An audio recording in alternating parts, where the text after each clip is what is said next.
Olá, meus queridos jovens, como é que estão vocês? Mais uma vez estamos chegando aqui com a mediação tecnológica em nome do governo do estado de Rondônia, o coronel Marcos Rocha, da Secretaria Estadual da Educação, na pessoa do professor Suame e, claro, de toda a equipe da mediação tecnológica. Nós da equipe de Geografia, eu, professor Arimateia, professor Jorge, professor Rogério, todos temos o maior prazer de estar com vocês, que é o principal ponto deste nosso encontro. Nós iremos iniciarmos nossa aula falando hoje de Brasil, das regiões brasileiras. Claro que nós vamos ter algumas aulas falando dessas regiões. Hoje nós vamos ter o básico para entendermos esse regional, ok? Lembrando aqui que nós estamos aí com as revisões do Agora Vai Enem, e você fique atento ao seu material, tá? Como também lembrando que aquelas paisagens que vocês acharem aí lindas, maravilhosas, tá? Vão enviando para a nossa equipe, porque quando formos fazer as aulas de Geografia de Rondônia, nós iremos fazer também mostrando o que nós temos de lindo, de belo, nas paisagens geográficas do estado de Rondônia. Claro que hoje nós iremos rodar pelo Brasil. O que é que nós vamos ter nesta aula? Hoje nós estamos com a aula 23.1 e 23.2. Olha o que é que nós temos aí na telinha. A regionalização do território brasileiro, tá? 2. As macro-regiões do IBGE, o planejamento regional, os complexos regionais e, claro, os 4 Brasis. Vamos ver isso por à frente, tá? Analisar os diferentes processos de produção, circulação de riqueza e suas implicações socioespaciais. Portanto, primeiramente, nós temos aqui, regionalizar significa estabelecer regiões com determinados critérios, que podem ser, naturais, como, por exemplo, aqui na nossa região amazônica, quando falamos de Amazônia, nós estamos falando dessa grande floresta, dessa grande planície, desses rios que temos aqui, lindos, maravilhosos. Históricos, quando falamos históricos, por exemplo, falar da Bahia, falar da história do Brasil. Os fatores culturais de cada região, como, por exemplo, falar da cultura sulista. Ou, e por que não dizer de questões socioeconômicas? E por que não falar de tudo junto, tá? Estava relacionando tudo um com o outro. Tudo bem? Portanto, vejam só, as regiões não são estáticas, elas podem ser alteradas em virtude de dinamismo de transformação das paisagens, em razão dos processos históricos que modificam as formas de uso do solo e incorporam novos padrões de desenvolvimento tecnológico, tá? Aí tem um exemplo mostrando a China, ok? A China dividida em regiões. Podem também ser alteradas com a recriação de estados e, portanto, de novas divisões políticas e administrativas, com novos interesses econômicos e até mesmo para atender à finalidade de pesquisa e coleta de dados para levantamento estatístico. Há interdependência entre as regiões que compõem o país, pois estão integradas a uma política econômica única. Os diversos lugares de uma região relacionam com os lugares das demais. Há fluxo de pessoas, mercadorias, circulação de recursos financeiros, informações de diversos tipos. A regionalização agrupa estados ou parte deles, com características semelhantes, distinguindo os demais. Os levantamentos de dados permitem a comparação e a percepção das disparidades regionais existentes e a possibilidade da maior intervenção governamental para amenizar as diferenças. Puxa, professor, será que eu não sei ler? Sei, claro que sabe, tá? Mas eu queria chegar a isso aí, A divisão regional do Brasil sofreu diversas modificações, certo? E no início do século XX surgiram as primeiras iniciativas de regionalização. Mas somente com a criação do Instituto Brasileiro de Geografia e Estatística, na década de 30, se foi década de 30, foi o governo de Getúlio Vargas. Os levantamentos estatísticos tornaram-se regulares e os dados colhidos em cada estado passaram a ser agrupados em macro-regiões. E aí, nós estamos tendo a macro-região a partir de 1940 42, 45. Olha aí o que é que nós temos, ó. Observe bem, vem comigo aqui no mapa, ó. Região Norte, ó. Observe aqui quem é que tem aqui, ó. Território do Guaporé.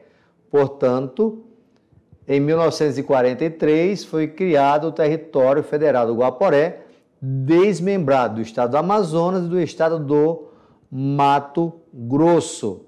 Portanto, o nosso Território Federal do Guaporé hoje é o nosso estado de Rondônia. O território do Acre, que hoje é o estado do Acre. Olha o que chama a atenção aqui, ó. Território do Rio Branco, ó. O estado hoje de Roraima, questão que já esteve presente em concursos aqui no nosso estado de Rondônia. Território do Amapá, que hoje é o nosso estado do Amapá. Isso em que ano? Em 1945. Veja que tem o estado de Goiás, não tinha Tocantins, só tinha o Mato Grosso, não tinha Mato Grosso do Sul. Tinha o território de Ponta Porã, que hoje é Mato Grosso, tinha o território de Iguaçu, que hoje tudo é Paraná, ok? Aí tem regiões Norte, Nordeste, Nordeste Ocidental e Oriental, Leste Setentrional, Leste Meridional, portanto, uma divisão bem diferente da que nós vamos conhecer hoje, tá? Isso só para você ter uma ideia, certo? Portanto, a partir da década de 60, com as intensas transformações no espaço geográfico brasileiro, provocado pelos impactos produzidos na paisagem, esses impactos é relacionado ao desenvolvimento econômico, e as mudanças na divisão política e administrativa do país, tornou-se necessária a revisão do critério adotado pela regionalização do território nacional. Certo? Portanto, veio a cobertura original da vegetação desapareceu em vastas extensões do estado da economia, mais dinâmicos, como o estado de São Paulo. Além disso, o relevo e a rede hidrográfica foram alterados para a implantação de infraestrutura. Temos ainda o aspecto econômico, passar a prevalecer sobre os aspectos naturais. Nessa época, Brasília foi construída, em 56 a 61, para ser a capital do país. O antigo Distrito Federal, sediado na cidade do Rio de Janeiro, foi transformado no estado da Guanabara, que hoje também não tem mais. O território do Acre foi elevado à categoria de estado e o território de Rio Branco passou a ser chamado de território de Roraima. A divisão oficial do IBGE, adotada pelo governo brasileiro, considera os limites de estados e características naturais, dominando em 1970, ok? Vem agora, essa aqui já fica mais fácil você conhecer, ó. Eu tinha ainda território de Rondônia, não é mais Guaporé, agora é estado do Acre, agora é território federal de Roraima, território do Amapá. O Nordeste, ó, não sofreu alteração. O Centro-Oeste perdeu essa parte que virou estado de Tocantins. O Centro-Oeste ganhou o Mato Grosso do Sul, que é aqui embaixo, e o Mato Grosso. Esse Mato Grosso, hoje, ele faz parte também da divisão chamada de Amazônia Legal. O Sul perdeu também um território, como você pode observar. Isso são divisões de que ano? 1970, tá? Isso aqui é para você ter a noção das transformações que vão ocorrendo no tempo e espaço, ok? Em 1980, o IBGE apresentou um novo mapa com as mudanças ocorridas, com a incorporação do estado da Guanabara ao estado do Rio de Janeiro, ó. Certo, ó? Não tem mais o estado da Guanabara. E a criação do estado do Mato Grosso do Sul em 1977. Ainda não tinha a divisão de Goiás, nem tinha o estado de Rondônia, nem o estado de Roraima, nem o estado do Amapá, era todo território, ok? E aqui tinha o território de Fernando de Noronha, que hoje é distrito de Recife. Portanto, são modificações que vêm sofrendo o nosso país, são modificações geopolíticas, são interesses geopolíticos. Isso o Enem não tem cobrado, tá? Só para você ter noção dessas mudanças que vêm ocorrendo ao longo dos tempos. Isso devido a quê? A evolução socioeconômica. E aí, claro, vem os interesses, por trás disso aí, os interesses econômicos de cada região, tá? Veja aqui na telinha comigo. As divisões regional e política do Brasil atual foram estabelecidas desde a Constituição de 88 e incorporadas pelo IBGE em 1990. Os territórios federais deixaram de existir, Roraima e Amapá foram elevados à categoria de estado e Fernando de Noronha transformou-se em município de Pernambuco, pertencendo a Recife. O norte de Goiás foi criado o estado de Tocantins, que passou a pertencer à região norte. Portanto, essa é a divisão do IBGE que nós temos hoje, ó. Do IBGE, tá, gente? Ó, veja que o Nordeste, ó, você tem Maranhão, Ceará, Piauí. Por sinal, o Piauí é o único estado do Nordeste que a capital não está no litoral. Rio Grande do Norte, Paraíba, Pernambuco, Alagoas, Sergipe e Bahia. Distrito Federal, que é Brasília, que é dentro de Goiás, tá? Portanto, ó, 9 estados, ó, 1, 2, 3, 4, 5, 6, 7, 8, 9. 9 estados na região Nordeste. A região Norte representa o verde, olha aqui o verdinho, ó, região Norte. Tocantins, Pará, Amapá, Roraima, Amazonas, Acre e Rondônia. Observem bem que não tem mais território na nossa região. Um detalhe, não importa quantos mil habitantes tem cada estado desse tem 3 senadores, tá? Portanto, a população todinha da região norte, tá? Todinha da região norte, aí, ok? Certo? É menor, por exemplo, que a população do estado de São Paulo. Mas eu tenho o quê? 1, 2, 3, 4, 5, 6, 7. 3 vezes 7, ou 7 vezes 3, 21 senadores tem a região norte. E o estado de São Paulo só tem 3 senadores. Por isso que, politicamente, aqui tem muito mais peso do que São Paulo. Há uma discussão muito grande nisso aí. São questões políticas. Quer dizer, Arimateia, que o Nordeste tem 9 estados, tem 3 vezes 9, 27 senadores? Sim, isso mesmo, tá? Aí, politicamente, essa região sul é muito mais forte do que a região norte. Mas em número de senadores, a quantidade é a mesma quantidade por estado, tá? São questões político-administrativo, tá? Portanto, temos 5 macro-regiões. Macro é grande, 27 unidades e um distrito federal, que é Brasília. Lembrar que Brasília tem deputados distritais, lá não tem vereador e não tem prefeito, é governador, tá? Planejamento regional. Ao longo de toda a história do Brasil, as desigualdades regionais são um traço marcante do seu espaço geográfico. O governo brasileiro empreendeu um plano de ação para promover o desenvolvimento das regiões mais estagnadas econômica e socialmente. E aí, com um detalhe, tá, gente? Foi criado, ó, a SUDENE em 1959. 1959. Portanto, isso aqui era o governo de Juscelino Kubitschek, tá?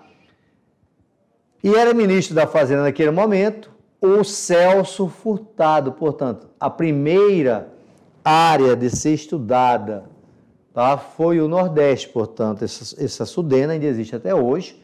Há um debate muito grande, porque há um desvio de verba muito grande nisso aí. mas foi criado com isso aqui, ó, executar planejamento e coordenar a ação do governo na região Nordeste. Portanto, no governo militar, ó, 1966, foi criado a Superintendência de Desenvolvimento da Amazônia. Em 67, foi criada a chamada Amazônia Legal. Amazônia Legal. Portanto, toma cuidado para você não confundir Sudã com SUFRAMA. São diferentes, tá, gente? Sudã é Superintendência de Desenvolvimento da Amazônia. Sudã, Superintendência de Desenvolvimento, SUDENE, desculpa, Superintendência de Desenvolvimento do Nordeste. E Sudã, Superintendência do Desenvolvimento da Amazônia. Ok? Essa SUDENE é o órgão responsável por financiamento de investimento que tem naquela região Nordeste, principalmente na zona da mata, que é o litoral, e no sertão nordestino, que é outra macro-região, ok? De um modo geral, os objetivos das superintendências não foram atingidos, ó. Em 2001, o governo federal extinguiu a SUDENE e a Sudã, em meio à irregularidade de denúncia de corrupção. Foram criadas, então, a Agência de Desenvolvimento da Amazônia e a Agência de Desenvolvimento do Nordeste, a DENE. A Sudã e a SUDENE foram recriadas no início de 2007. Puxa vida, mas olha só. Tá vendo por que isso não cai no Enem? Por causa dessa confusãozinha. Vai e vem, tá? Isso são questões políticas. É o tempo da coisa, muda o nome, mas os poderosos são os mesmos. A corrupção continua solta. Nós estamos no Brasil.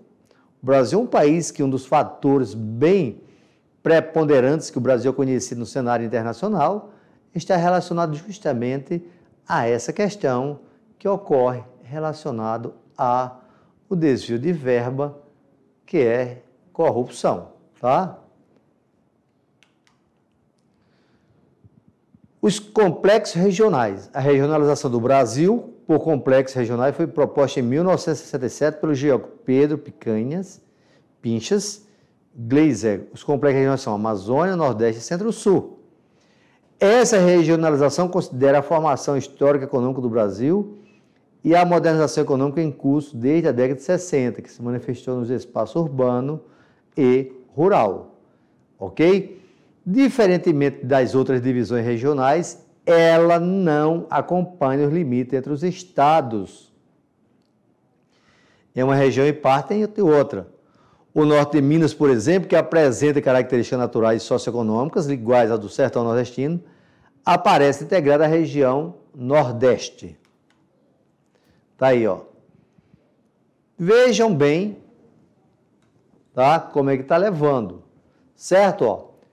Essa parte aqui que você está vendo aqui, ó, isso aqui é o Maranhão, certo? Essa parte aqui, ó, é Tocantins. Portanto, parte do Maranhão, Mato Grosso, ó, passam a compor o que chamamos de Amazônia Legal. Por que Amazônia Legal? Porque essa Amazônia, ela é brasileira, tá? Essa regiãozinha aqui é chamada de cabeça do cachorro, tá? Os Yanomamis, que estão passando alguns conflitos ali, estão relacionados aqui a essa região. 2, Centro-Sul do Brasil, tá? Centro-Sul do Brasil. Pega todos os estados da região sul, pegam os estados do Sudeste e pega parte ainda, tá? Desculpa, perde parte do estado de Minas Gerais para o Nordeste, que representa o número 3. Tudo bem? Os 4 Brasis, considerando o processo histórico de ocupação e transformação do território pela sociedade, que nos levou ao atual estágio do meio técnico, científico e informacional, O geógrafo Milton Santos e sua equipe propuseram uma regionalização para o território brasileiro. Para essa regionalização foram considerados os seguintes aspectos, ó. Quantidade de recursos tecnológicos avançados, volume de atividades econômicas modernas na área financeira, comercial, de serviço e industrial, a situação da agropecuária em relação à mecanização e à integração com a indústria. E aí, quem são os 4 Brasis? Tá? Estão percebendo aí, ó? Agora, isso foi de Milton Santos, ó. Amazônia, o Mato Grosso saiu, certo? O Tocantins saiu, o Maranhão saiu. Virou aqui Nordeste, ó, como você pode observar. A Amazônia teve alteração também. Centro-Oeste, ó, aí ganhou Mato Grosso do Sul, Goiás, o Distrito Federal, Tocantins e Mato Grosso. E claro, a região concentrada de quê? Arimateia concentrada de quê? De desenvolvimento, ó, Minas Gerais, Espírito Santo, Rio de Janeiro, São Paulo, Paraná, Santa Catarina e Rio Grande do Sul. Essa é a região de maior desenvolvimento do nosso território. Território é o quê? É todo o Brasil, ok? Portanto, nesta aula de hoje, nós estamos falando de divisões do Brasil, certo? Aonde você vai entender que essa região concentrada, como nós podemos ver na telinha, é a região composta por denso sistema de fluxo em razão de elevados índices de urbanização, claro, pelo maior comércio que tem no Brasil, pelo grande consumo e aonde está centralizado o nosso desenvolvimento econômico. Já a região centro-oeste, nele estão presentes características da modernização em razão do desenvolvimento do agronegócio moderno. Agronegócio moderno. E essa expansão para essa região chamada de centro-oeste ocorreu justamente a partir dos anos 70. Tá? Já a região nordeste, excetuando o período de grande desenvolvimento da economia canavieira, de modo geral, a circulação de pessoas, produtos, informações e dinheiro sempre foi precária em relação a uma agricultura extensiva. O que é a agricultura extensiva? A agricultura extensiva é aquela que tem baixa produtividade por hectare, tá? Baixa produtividade por hectare, tá? É urbanização irregular, porque eu tenho no litoral uma urbanização bem desenvolvida e no sertão uma baixa urbanização, com cidades muito pequenas e uma pobreza muito grande. Já a região amazônica trata-se de uma região de baixa densidade demográfica e poucos recursos tecnológicos. São raras as áreas destinadas à agricultura mecanizada e outras atividades modernas. Os satélites e radares que norteiam a fiscalização e a ocupação contrastam com a baixa densidade técnica instalada. Portanto, é a nossa região. É um verdadeiro vazio demográfico, tá? Portanto, o que é que nós temos nesse Brasil? Nós temos um país dividido em regiões. Vou voltar aqui ao mapinha para você só ter uma ideia desse mapinha, tá? Olha aí, ó. Em regiões que tem uma divisão de acordo com as políticas de cada governante. Portanto, nesta aula 23, nós estamos vendo o essencial para entender as próximas aulas. Nós iremos falar do regionalismo em cada aula. Eu irei aprofundar sobre isso aí. Vocês vão ver isso top da balada, tá? Mas, pegando esse nosso tempo que nós temos aí, justamente para algo importante é o que nós temos por à frente, que é o Enem, tá? Vejam bem, tá? Nesse Enem, você pode observar que tem várias avaliações. Mas, professor Arimateia, O Brasil também passou por várias transformações geopolíticas, sim. Foi justamente as fases do desenvolvimento da nossa economia. O mesmo você pode observar aí, no seu Enem, tá, no volume 3, o capitalismo em suas fases, que o capitalismo passou por 3 fases. Tudo isso, professor, sim, isso é um processo histórico. E qual foi a primeira fase? Foi um período longo. Quando nós falamos de capitalismo comercial, vem aqui comigo, tá? Capitalismo comercial está relacionado ao século XV até a primeira revolução industrial. Revolução, tá? Industrial, ok? Portanto, quando nós falamos deste período, é muito importante analisar o Brasil, certo? Agora pode ficar aqui comigo aqui. Vê só. No capitalismo comercial, como é que estava o Brasil? Nós fomos colonizados pelos portugueses, vocês sabem muito bem, e eles vieram aqui buscar o quê? Vocês já pararam para pensar? Ah, não, eles estavam navegando por aí, curtindo, tirando estresse, e chegaram aqui. Não, não foi bem assim. Eles procuravam riquezas. Os impérios europeus buscavam outras regiões para explorar. E o Brasil teve justamente uma colonização de exploração. Isso recebe o nome de Divisão Internacional do Trabalho. Levou aproximadamente 3 séculos, gente, 3 séculos esse capitalismo comercial, no qual nós éramos fornecedores de matéria-prima. E claro que a Europa trazia para cá também mão de obra escrava para negociar, para vender. O negro era uma mercadoria. Portanto, nesse momento, nós tínhamos as metrópoles, que no nosso caso era Portugal, e as colônias, que no nosso caso era Brasil. Tá? Dentro desse processo aí, a modernização ocorreu de forma lenta.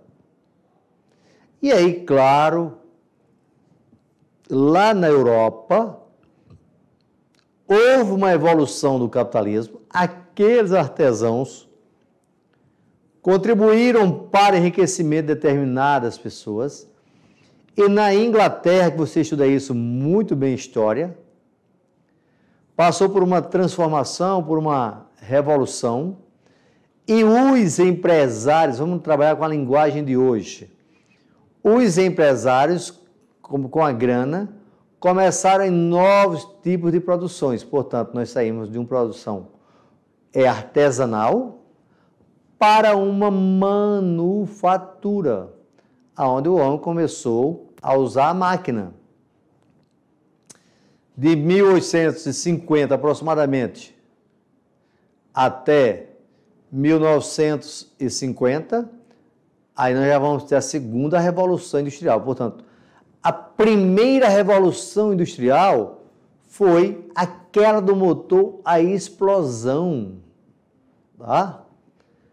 Aquela revolução que tinha como matéria-prima o carvão mineral, que precisava a indústria estar lá próximo, que precisava do minério de ferro.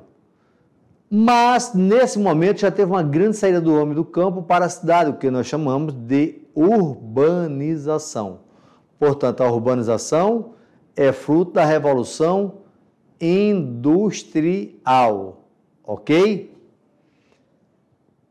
E a matéria-prima para a produção de energia era o carvão mineral, tá?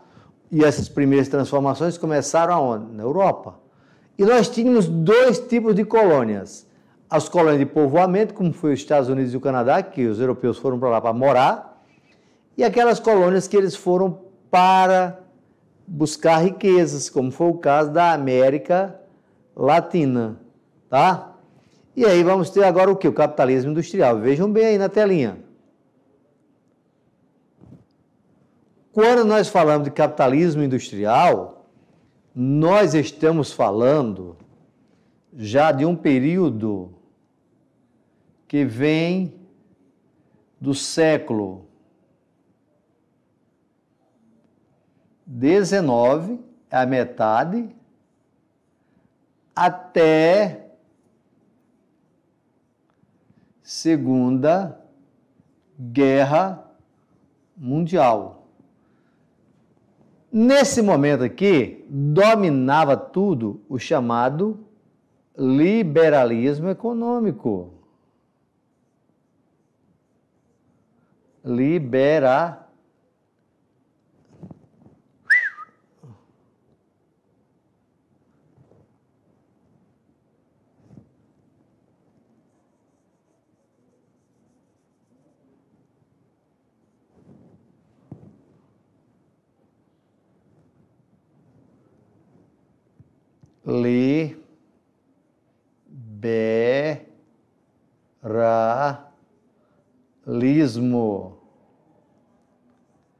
Portanto, o liberalismo predominou na primeira e na segunda revolução industrial. Houve acúmulo de riqueza com grandes empresas como os trustes, os cartéis, oligopólio, os monopólios. Professor Arimatea, o que é isso? As empresas cresceram e muitas passaram a dominar sozinho o mercado, isso é um monopólio. Outras se agruparam e passaram a dominar em conjunto, isso é um oligopólio. E esse liberalismo econômico, ele pregava a pequena intervenção do Estado na economia. Uma outra característica desse período do capitalismo industrial é o taylorismo, tá? A questão de trabalho, ó, taylorismo versus Fordismo. Esse aqui já teve presente no Enem. O que é que você caracteriza isso? Você caracteriza o Taylor, uma especialização para o trabalho. Uma especialização para o trabalho, cada um fazendo a sua função. Qual é o objetivo disso? Tornar mais prático. Como assim, professor? Não entendi. A maneira que você começa a fazer um trabalho só, um trabalho repetitivo, você aprende mais rápido, tá? E Ford, o Henry Ford, os dois são dos Estados Unidos. O Ford, ele implantaram na sua indústria automobilística. Portanto, o Taylor e o Ford andam ali juntos. E o que é que nós temos? Uma produção em série com consumo em massa. Produção em série, consumo em massa e, claro, uma grande quantidade de matéria-prima. Mas nem tudo foi euforia. Por quê? Porque em 1929, a economia mundial entrou numa crise violenta, que foi chamada de crise da Bolsa de Valores de 1929, aonde os Estados Unidos entrou em recessão econômica, decadência, faliu. Vários países pelo mundo também entraram em decadência, foram à falência. E aí começa um novo processo, o chamado keynesianismo, ou política de bem-estar social, tá? Portanto, olha só, 1929, crise do liberalismo. Tudo bem? Depois, o Roosevelt, em 1933, política do New Deal, ou seja, política do bem-estar social. O Estado é o grande responsável por investimento para a criação de infraestrutura, para desenvolver geração de emprego, para melhorar a agricultura. Tudo isso faz parte do liberalismo econômico, mas posteriormente do keynesianismo econômico. Portanto, o keynesianismo foi a política de bem-estar social. E o que é que nós tivemos presenciado antes? Nós não, tá? Quem estava aqui. De 1914 a 1928, nós tivemos, 14 a 1918, nós tivemos a Primeira Guerra Mundial. A Primeira Guerra Mundial, claro que foi acompanhada de uma destruição do Parque Industrial Europeu. Quem começa a levar vantagem nisso? Os Estados Unidos. Os Estados Unidos. Tá? Quando foi em 1929, os Estados Unidos estavam muito fortes. Mas o seu presidente em 1930, que é o Roosevelt, ele vai implantar essa política.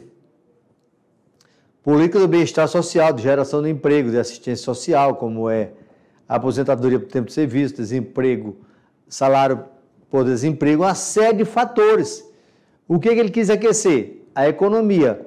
Mas, professor Arimaté, quando é que vai terminar o keynesianismo?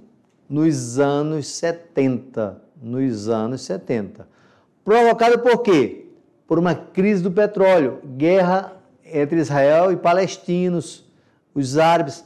Por sinal, meus queridos, eu mandei uma reportagem para vocês falando justamente dos conflitos nessa região. A região é Palestina e o conflito entre árabes e judeus, ou árabes e israelenses, tá? Mas o grande detalhe disso aí é que você tem de pensar de que essas transformações socioeconômicas chegaram para o mundo todo, inclusive no Brasil. Mas até aí, 1930, o Brasil era um país agroexportador. Ou seja, o Brasil era um verdadeiro arquipélago econômico. Ciclo da borracha, ciclo da cana-de-açúcar, ciclo do café, ciclo da mineração, ciclo da pecuária lá no sul do Brasil.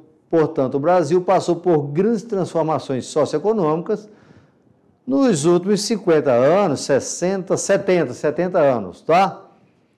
Portanto, esse Brasil de hoje, ele era um Brasil arcaico, ele era um país de técnica rudimentar na produção agrícola.